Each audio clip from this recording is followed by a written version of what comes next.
You know that feeling, right? All eyes are on you, and someone says, "So, tell us about yourself." It's such a simple request, but man, it can make your heart pound. Whether it's a new class, a job interview, or you're just meeting new people, introducing yourself is a skill we all need. And yeah, it can feel a little daunting, but don't worry. In this explainer, we're going to break it all down into simple, confident steps. Okay, so just look at the difference here. On the left, you can almost feel that hesitation, that uncertain, I don't know. It doesn't exactly scream confidence, does it? But then look at the right. That introduction is clear, it's structured, and it gives you useful information. That's the transformation we're aiming for, to move from that hesitation to a greeting that actually makes a real connection. So, how do we actually build that confident introduction? Well, we start with the foundation.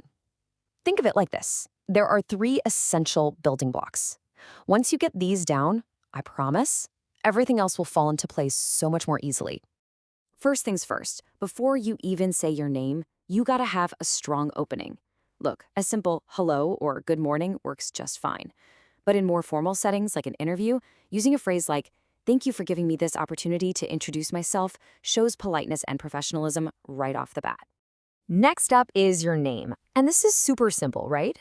My name is, or I'm, are both perfect. And hey, if you prefer a nickname, you can easily offer it up by adding, "but you can call me." It's just a really friendly and helpful touch.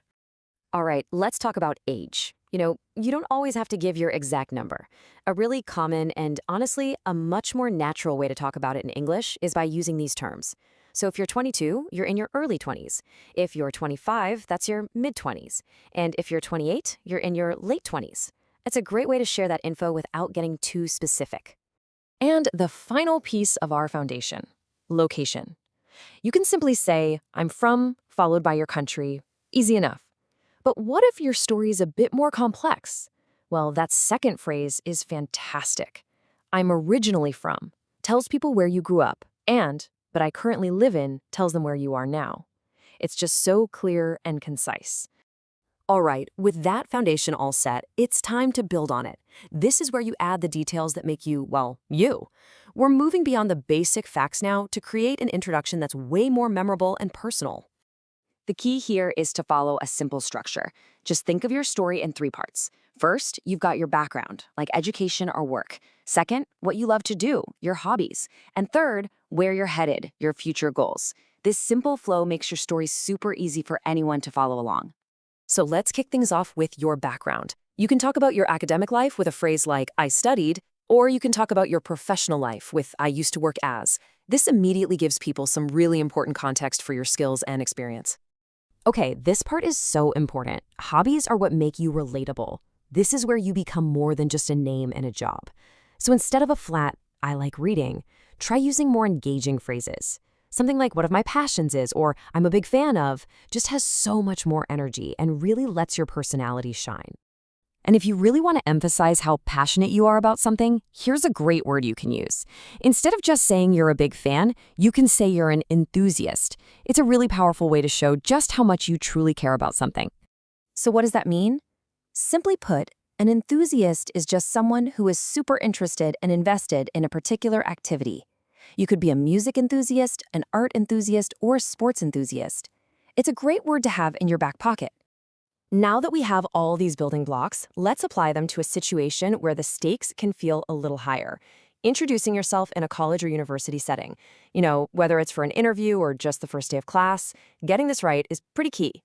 When you're in an academic setting, you'll definitely need to be precise about your educational background. And these sentence patterns, they're perfect. "I studied at," or "I completed my education at," are formal, clear, and exactly what admissions officers or professors are expecting to hear. Now, this is so important. In a college interview, you don't just want to state facts. You have to show your enthusiasm. Using phrases like these demonstrates that you're not just qualified, but that you're genuinely eager to join and contribute to their community. Trust me, it makes a huge difference. Here's a great way to show your ambition. Connect your present with your future. By linking what you're studying now to what you want to achieve later, you show that you're focused, you're a forward thinker, and you have a really clear purpose. So, we've covered the foundation, the personal story, and those academic specifics. Now, the most important part begins.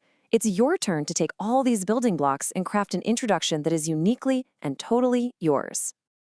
At the end of the day, please remember this. Practice is essential, but authenticity is everything. Use these phrases as a guide, not a rigid script you have to memorize. The goal is to let your own personality shine through, because that's what people will truly connect with and remember. So I'll leave you with this question to think about.